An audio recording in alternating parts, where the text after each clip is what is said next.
Hello বন্ধুরা, good morning. সবাই কেমন আছো? আশা করছি সবাই সুস্থ আছো, ভালো আছো, আর আমরাও ভালো আছি। আমার এই ছোট্ট পরিবার থেকে নতুন আরেকটা ব্লগে তোমাদেরকে অনেক স্বাগত আর ভালোবাসা। এখন ঘড়ির কাঁটায় বাজে সকাল 7:30। এখন থেকে তোমাদেরকে সাথে নিয়ে আজকে ব্লগটা শুরু করছি। আশা করছি ব্লগটা তোমাদের ভালো লাগবে। এই যে চা বসিয়েছি, মা খেয়ে বাড়ি যায়। অনেক দিন হয়ে গেল মা এসেছে আমার বাড়ি, আর কতদিন তাকে ধরে রাখবো বলো।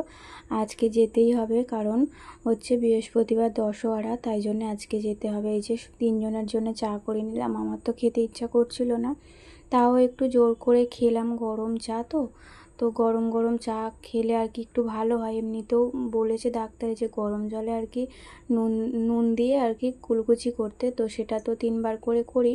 তারপরেও আজকে একটু চা খেলাম। আর এই যে দেখো, মাকে দিয়ে এলাম, অনেক কষ্ট করে গাড়িতে তুলে দিয়ে এলাম। মেয়ে আর আমি গিয়েছিলাম, আমাকে তো একা ছাড়তে চাইছে না হাজব্যান্ড, তো মেয়েকে নিয়ে গিয়েছিলাম। হাজব্যান্ড যদি বাড়ি থাকতো ওই দিয়ে আসতো, তো কাজে গেছে। তো আমি আর মেয়ে মিলে মাকে বাসে তুলে দিয়ে এলাম। এসে আর এই যে এই ঘরটা থেকে আরম্ভ করেছি। ঘরের অবস্থা খুব খারাপ হয়ে গেছে। তো 1 সপ্তাহ ঘর না গোছালে যা হয় বলো। তো তাই জন্য আজকে থেকেই একদম লেগে পড়েছি, যতই যাই হয়ে যাক আজকে থেকে ঘর দালান একদম পরিষ্কার টিপটপ করে রাখবো। তো সবটা হয়তো আজকে হবে না, মায়ের ওখানে যাব আবার বৃহস্পতিবার, দেখি কি হয়।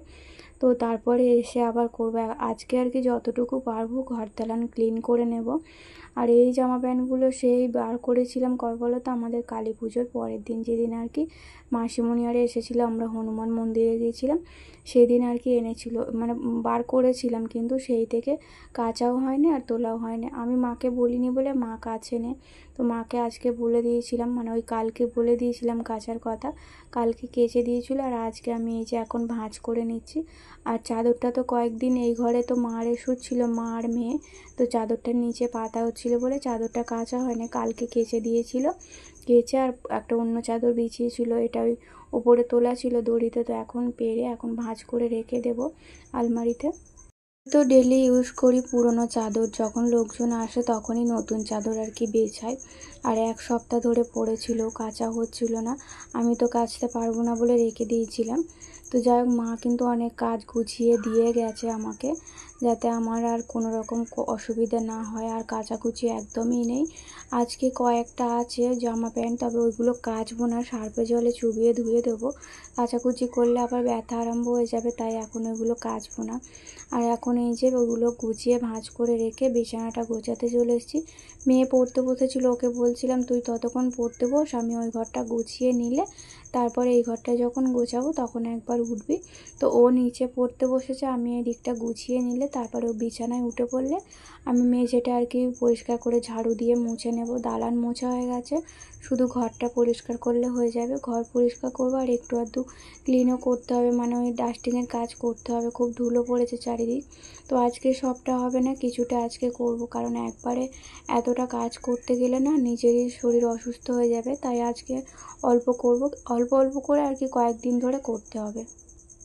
বিছানা চাদরটা তো 1 সপ্তাহ হয়ে গেছে বেছানো আছে, কিন্তু তুললেই তো কাচতে হবে, আর আমি তো এখন কাচতে পারবো না। তো এখন থাক, সেলাই কাটা হলে তারপরে মায়ের ওখান থেকে ঘুরে আসার পর আর কি বিছানার চাদরটা কেচে দেবো। তো কেচে দিলে হাজব্যান্ডের সময় মানে তুলে দিলে হাজব্যান্ডের সময় থাকলেও কেচে দেবে, কিন্তু ওকেই এবার কত কাজ বলবো বলো, সারাদিন কত জল তুলছে আমার জন্য, আমি তো পাতকো থেকে জল তুলতে পারছি না। তো সমস্ত যত বালতি ছিল সব ভরে রেখে গেছে, তো আবার এসে বলেছে ভরে দেবে, যতটা খালি হবে আবার এসে ভরে দেবে। আর আজকে একটু মাথায় শ্যাম্পু করে চান করতে হবে, প্রায় 1.5 সপ্তাহ হয়ে গেল মাথায় শ্যাম্পু করিনি জানো তো। তো মানে আমার যেদিন দাঁতের অপারেশন হয়েছিল তার আগে, মানে ওই শনিবার পুজোর দিনকে, আমাদের পুজোর আগের দিনকে আমি শ্যাম্পু করেছিলাম, তারপর থেকে শ্যাম্পুই করা হয় না। আজ 1.5 সপ্তাহ হয়ে গেল, মাথা যেন একদম কি বলবো আঠা আঠা হয়ে গেছে। আজকে যতই কষ্ট হোক আর যাই হোক হাজব্যান্ডকে বলবো জল তুলে দিতে, তো শ্যাম্পুটা করে নেবো। মেয়েকে আর আজকে করাবো না, ওকে কালকে করিয়ে দেবো, কারণ একদিনে মানে দুজনে শ্যাম্পু করলে আমারই কষ্ট হয়ে যাবে, আমি তো পারবো না, তবু করতে। আবার মা ঘরে থাকলে, মানে মা থাকলে শ্যাম্পুটা করিয়ে দিত, আর মা নেই তো ঘরটা যেন ফাঁকা ফাঁকা হয়ে আছে। অনেক দিন ছিল, মেয়ে তো কান্নাকাটি করছিল সকালবেলা যখন যাচ্ছিল, তো আমারও যেন মানে চোখে জল চলে এসেছিলো মা যখন বাড়ি যাচ্ছিল। অনেক দিন মা ছিল, কি বলো তো, মারে যখন আসে তখন ভালো লাগে, যখন চলে যায় না বাড়িটা পুরো ফাঁকা হয়ে যায়, আমার একদম ভালো লাগে না, খুব কষ্ট হয়। আর মায়ের কাছে যখন আমি যাই তখন মায়ের কষ্ট হয়। আমি যখন আর কি বাড়ি চলে আসি, এটা সব মেয়েরই হয়, সবার ক্ষেত্রেই হয় আর কি। আর এই গাছটা দেখো না, গাছের পাতাগুলো তো সব শুকিয়েই যাচ্ছে। এত যত্ন করছি, জানি না গাছটা বাঁচবে কি। একটা গাছ তো নষ্ট হয়ে গেছে, তো এই গাছটাও দেখছি সব পাতাগুলো শুকিয়ে গেছে, শুধু ওপরের কয়েকটা পাতা কাঁচা রয়েছে। তো যেগুলো শুকিয়ে গিয়েছিলো সেগুলো আবার ছাড়িয়ে নিলাম, নইলে কি হয় গাছটা দেখতে বাজে লাগে। ছাড়িয়ে আর এই যে দালানটা ঝাড়ু দিতে দিতে এই জায়গাটা পরিষ্কার করে নিলাম। তো দালানটা ঝাড়ু দিয়ে নিচ্ছি, সকালে মোছা হয়ে গেছে, কিন্তু এখন এই যে ঝাড়াঝুড়ির একটু কাজ করলাম না, তো দালানটা ধুলো ধুলো হয়ে আছে, তাই জন্য দালানটা ঝাড়ু দিয়ে নিলাম। আর হচ্ছে ঘরটা একবার মুছে নেব, তাহলে হয়ে যাবে। আমি এখনও কিন্তু ঠিকঠাকভাবে কথা বলতে পারছি না, তো বেশি জোরে কথা বলতে গেলে না দাঁতে আঘাত লাগছে আর ব্যথাও হচ্ছে। তো তাও আর কি প্রতিদিন তোমাদের সঙ্গে ব্লগ শেয়ার করার জন্যে প্রতিদিন আর কি একটা করে ব্লগ রেডি করে রাখছি, যাতে তোমাদের সঙ্গে শেয়ার করতে পারি। তো দুদিন তো ছুটি নিয়েছি, আর কদিন ছুটি নেব বলো। আমার হাজব্যান্ড কিন্তু আজকে জানতে পেরে গেছে যে আমি ব্লগে ভয়েস দিচ্ছি, ব্লগ আপলোড করছি। তো ও একটু বকাবকি করছিল যে এত শরীর অসুস্থ, এত কথা বলছো কেন। তো আমি বললাম কিছু হবে না, আমি আস্তে আস্তে কথা বলি। ও তোমাদেরকে তো বললাম আমি ঘরটা মানে দালানটা শুধু ঝাড়ু দিয়ে রেখে দেবো, কিন্তু একদম ভালো লাগছে না আমার। যেহেতু ঘর পরিষ্কার করার একটা হয়ে গেছে, মানে কি বলবো, সবসময় ঘর দালান যেন পরিষ্কার থাকে। ঘরটা ঝাড়ু দিলাম আর মুছবো না, এমন একটা মনের মধ্যে হচ্ছিল যে কেমন লাগছে, ঘরটা পরিষ্কার লাগছে, দালানটা নোংরা লাগছে। তাই জন্য আবার কি করলাম, ঘরের সঙ্গে সঙ্গে দালানটাও মুছে নিচ্ছি। আর আমি রাত্রিবেলা ভয়েস দিচ্ছি, দেখো পাশে ঝিঁঝি পোকা ডাকছে, ফোনের মধ্যে সব রেকর্ড হয়ে যাচ্ছে। যাই হোক, কী করবো বলো, কোথায় গিয়ে আর ভয়েসটা দেবো। আর এখন এই যে বিকেলবেলা সকালে ওই যে তোমাদের সঙ্গে ঘর মোছা শেয়ার করার পর থেকে তারপরে আমি কিন্তু চান টান করে পুজো করে আর শুয়ে পড়েছিলাম। আর আজকে না রান্নাবান্না কিছু করিনি, মাকে কালকে বলেছিলাম একটু ভাত করে দিয়ে যেতে, তো আজকে পান্তা খেয়েছি, কারণ পারবো না তো রান্না করতে, তাই জন্য আর কি পান্তাটা খেয়েছি বাধ্য হয়ে। তো তারপর একটু শুয়েছিলাম, বিকেলবেলা উঠলাম, উঠে কয়েকটা বাসন ছিল, বাসনগুলো মাজলাম, জামা কাপড় তুললাম। আর কালকে যেহেতু দশহরা মনসা পুজো হবে, যত ঠাকুরের বাসন ছিল সব বসে বসে মেজেছি। মেজে আর এখন এই যে এত বাসন মানে গামলির মধ্যে জড়ো হয়ে গেছে, মা তো জানে না কোথায় কি রাখতে হয়, কোথায় কি গোছাতে হয়, তো মা সব গামলির মধ্যে রেখে দিয়েছিল। তো আমার দেখতে একদম বাজে লাগছিল যে বাসন রাখার জায়গাতে একটাও বাসন নেই, গামলা ভর্তি হয়ে গেছে। তো আবার কি করলাম, এই যে চা করলাম একটু, হাজব্যান্ড চা খেয়েও বেরিয়ে গেল, আর আমি এই যে ঘরের কাজগুলো আস্তে আস্তে করে করছি। বাসনগুলো আগে গুছিয়ে নিই, তারপরে একটু ময়দা মাখবো, একটু কষ্ট হবে, তবে ময়দা না মাখলে কি খাবো বলো। একবেলা তো রান্না মানে রান্না যেহেতু আজকে করিনি, তো ওবেলা যদি রান্না করতাম একবারে দুবেলা করে নিতাম। তো পান্তা যেহেতু খুব খেয়েছি আজকে, হাজব্যান্ড বলছিল যে ম্যাগি রান্না করতে, কিন্তু দেখো ম্যাগি খেয়ে তো আর রাত্রিরে শোয়া যায় না, খিদে পেয়ে যাবে, আমার হয়ে যাবে, কিন্তু আমার হাজব্যান্ড তো থাকতে পারবে না সারা রাত্রি ম্যাগি খেয়ে। তো ওকে বললাম একটু আর কি ময়দা মাখছি, হালকা করে ময়দা মেখে নেবো অল্প করে, তো এগ রোল করে নেবো। আমার একটু খেতে সমস্যা হবে যদিও, তো হাজব্যান্ড বললো রুটির মতো করে ছোট ছোট করে কেটে কেটে খাবে, তাহলে সমস্যা হবে না। আর ওদের কথা ভেবেই আর কি আমাকে এগরোলটা বানাতে হবে। হাজব্যান্ড নইলে সারা রাত্রি কী খেয়ে শোবে, মুড়ি খেয়ে তো আর সারা রাত্রি শোয়া যায় না। খায় যখন ওর শরীরটা অসুস্থ থাকে, তখন রাত্রিরে মুড়ি খেয়ে শুয়ে পড়ে। তো আমার এইগুলো গোছানো হয়ে গেল। আর এই কাপগুলো তো নতুন কাপ, এগুলো ব্যবহার করা হয় না, আর ব্যবহার করতে গেলে ভেঙে যাবে। আমার যেহেতু ব্যবহার করার মতো 3টে কাপ আছে, তো কাপগুলো আবার তুলে রাখলাম।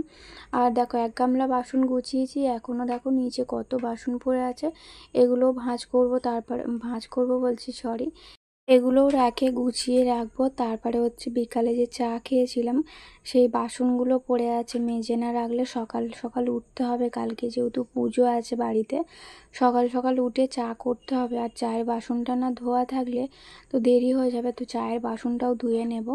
আর এদিকে এই যে বিকালে যে জামা কাপড়গুলো তুলেছি, এখন এগুলো ভাঁজ করে নিচ্ছি। তো ঘুম থেকে ওঠার পর থেকে একদম রেস্ট পাইনি, একভাবে কাজ করে যাচ্ছি। সেই সকালবেলা কাজ করেছিলাম, তারপরে ওই 12টার পরে পর থেকে একটু রেস্ট নিয়েছিলাম। 4:30টার সময় উঠে আবার কাজে লেগে পড়েছি, এখনও পর্যন্ত একটুও বসিনি।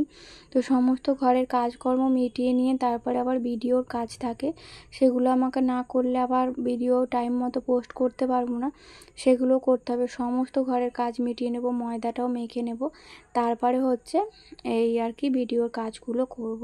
তো এই যে চায়ের বাসনটা মেজে নিয়ে চলে এসেছি। গামলাটা না খুব নোংরা হয়েছে, গামলাটা মাজতে হবে, তাই জন্য আর গামলাতে উপর করলাম না, এখন এই জায়গাটা উপর করে দিচ্ছি।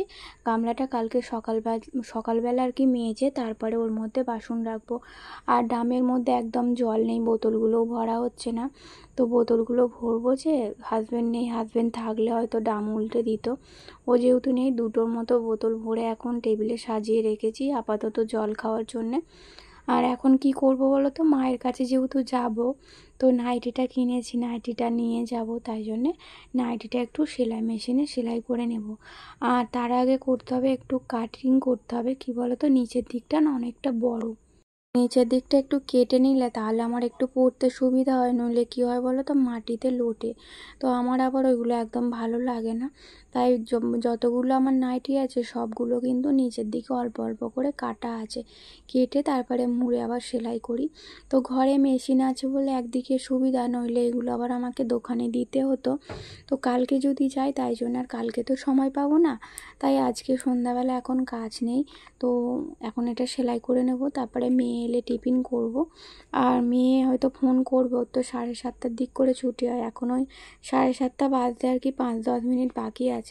তো ওকে নিয়ে এসে তারপরে সেলাইয়ে বসবো। আর আমি না কথা বলতে পারছি না, কথা বলতে না খুব কষ্ট হচ্ছে, অনেকক্ষণ ধরে বক বক করছি তো, তাই গলার আওয়াজটা একটু অন্যরকম হয়ে যাচ্ছে। আর মেয়ে দেখো ওদিকে টিফিন করছে, আমিও খেলাম। আমি যেহেতু অল্প অল্প খাবার এখন আর কি খাচ্ছি, খেতে পাচ্ছি না বলে, তাই না বারে বারে খিদে পেয়ে যাচ্ছে।